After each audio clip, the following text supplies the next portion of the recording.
Bag থেকে কোরআন শরীফটা বের করলাম। বের করতে দেরি হলো, একেবারে সবল দিয়ে আমার হাত থেকে আল্লাহর কোরআনটাকে টান দিয়ে বুকে ধরতে দেরি করলেন না, বুকটাকে নিয়েই বললেন, জীবন আমার ধন্য।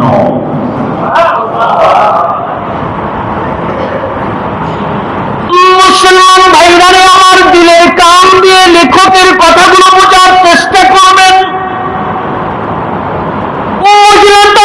কোরআন শরীফ বুকে লাগায়, আরেকবার কপালে লাগায়, চোখের পানি ছেড়ে দিয়ে বারবার বলছে, জীবন আমার ধন্য। মুসলমান হয়ে আজ আমার জীবনটা সার্থক হয়ে গেল। লেখক জিজ্ঞাসা করলেন, মা, পৃথিবীর কোন মুসলমান কোন নারীকে আজও পর্যন্ত কোরআন দেখা মাত্র এইভাবে চিৎকার করতে দেখি নাই গো মা। কিসের কারণে এইভাবে চিৎকার করতেছ? আমরাও তো কোরআন দেখি। আখারে তোমার ভেতরে এত কি জ্বলন, এত কি জ্বালা, কোরআন দেখা মাত্র এইভাবে তুমি ফালাফালি করতেছ। এইবার মহিলা জবাব দিলেন, ফুপিয়ে ফুপিয়ে কাঁদতেছে আর বলে, হযরত, এক সপ্তাহ হয়ে গেল আমার বাবা পৃথিবীর মায়া ত্যাগ করে অন্ধকার কবরে বিদায় নিয়ে চলে গেছে। বাবা আমার এক সপ্তাহ আগে যাই না যে বসে বসে দেখতাম ফুপিয়ে ফুপিয়ে কাঁদতো। আল্লাহর কাছে আমাদের জন্য একটা দরখাস্ত করে গেছেন। বাবা প্রতিদিন দোয়ার ভিতরে বলতেন, ও গো মালিক, মুসলমান হয়েছি, আজও পর্যন্ত দুই চক্ষু দিয়ে তোমার কালাম কোরআন শরীফ দেখতে পারি নাই। আল্লাহ জানি না রোগে সুগে তাকে কোন দিন জানি জানটা চলে যায়। চোখের পানি দিয়ে তোমার কাছে একটা মিনতির সাথে আরজি, একটা দরখাস্ত, আমি যদি চলে যাই আমার বংশের, আমার সন্তান, আমার ওয়ারিস কাউকে না কাউকে দিয়া তোমার কালামটা দেখায় নিও।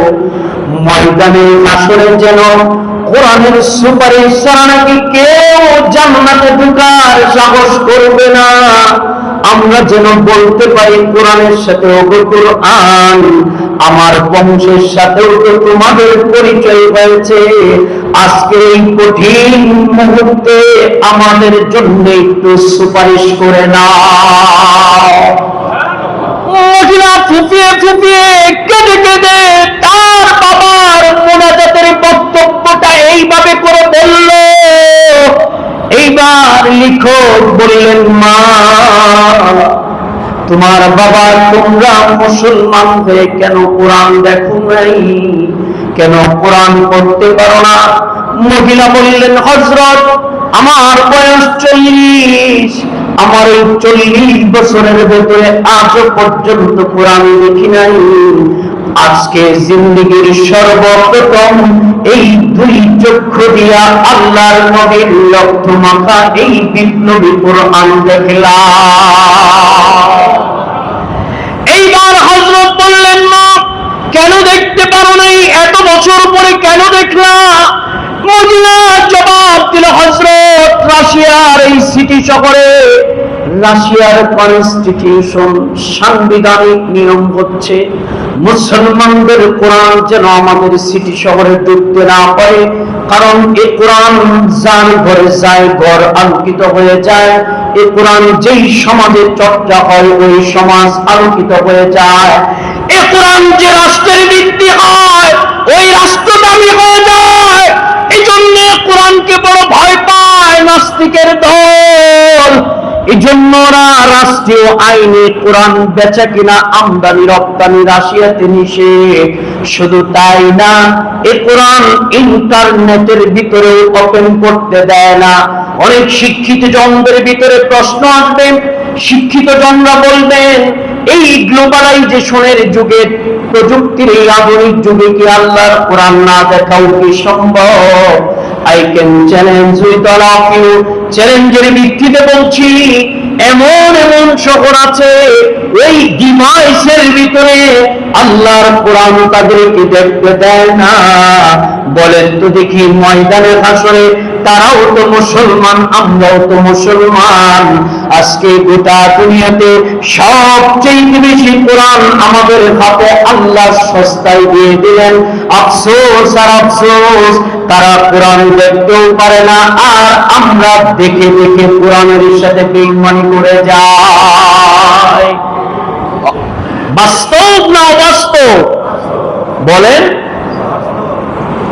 একটু কথা বললেন। আমি খুব বেশি রেসপন্স নেই না, খালি ঠিক না বেঠিক এই সমস্ত অসুন্দর কাজ করি না। যেখানে প্রয়োজন ঠিক সেই জায়গায় রেসপন্স আপনার সারাটাকে চাই। যেহেতু একটা ক্লাস, আমি যে কথাটা বললাম, গল্পটা শোনাইলাম, এটা কি বাস্তব না অবাস্তব? কোরআন প্রতিদিন আপনি তাকাবেন তো দূরের কথা, কোরআন আপনার দিকে তাকিয়ে থাকে। হাই যদি আমাকে হাতে দিতা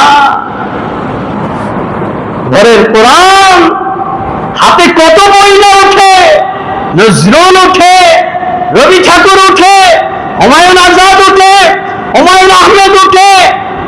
ওঠো, ওয়েলকাম। কোন বই, কোন জ্ঞান শিখতে বাধা নেই। আমি অবজ্ঞা ক্রিটিসাইজ করছি না, আমি বোঝাচ্ছি এই হাতটাতে এতগুলো বই জায়গা পেল, কেন এই হাতে সকাল সন্ধ্যায় কোরআন ওঠে না? এটা কি অন্যায় নয় জীবনের সাথে? বলেন। শুধু কি তাই? মাস্টার্স কমপ্লিট করছে, গ্রাজুয়েশন কমপ্লিট করছে, আফসোস কোরআন পড়তে পারে না, কোরআন ধরে না। স্পেসিফিক যদি জিজ্ঞাসা করা হয় যে কোরআন হাতে নিয়েছেন, না, কোরআন হাতেই নেয় না। কি ব্যাপার? আপনার ঘরে একজন মেহমান আসলো, এই মেহমানকে আপনি রাতেও খবর নেন না, দিনেও খবর নেন না, তাকে ধরেনও না, তাকে জিজ্ঞাসাও করেন না, কোনো হাল ফুরসি, কোনো খোঁজ খবর নেন না। বলেন তো দেখি, মেহমানটা যদি বিয়ে বাড়ি হয়, সম্পর্কটা কি টিকে থাকবে না ভেঙে যাবে? বলেন। তাহলে বাবাও কোরআন নিবে না, মাও নিবে না, স্ত্রীও নিবে না, বউ নিবে না, শিশুও নিবে না, বৃদ্ধও নিবে না, মাঝারি বয়সের কেউ নিবে না। সবাই মিলে কি যুদ্ধ ঘোষণা করলেন? তাহলে কোরআনটা রাখলেন না কেন আপনি ঘরে? এটা কি শুধু তাকের উপরেই থাকবে? হায় আফসোস, এই বিবেক কবে জাগ্রত হবে? এর প্রতি দরদ আপনাদের কবে সৃষ্টি হবে? মায়া কবে সৃষ্টি হবে? যখন গর্তে পড়ে যাবেন, তখন তো রশি হিসাবে আপনাকে উদখিলাল জান্নাত ফাকাদ ফাস, জান্নাতে ঢুকাবে। যেই লিফট আর যেই শক্তি, সেই শক্তির সাথে আপনার দূরত্ব, সেই মেহমানের সাথে আপনি দূরত্ব, আপনি সব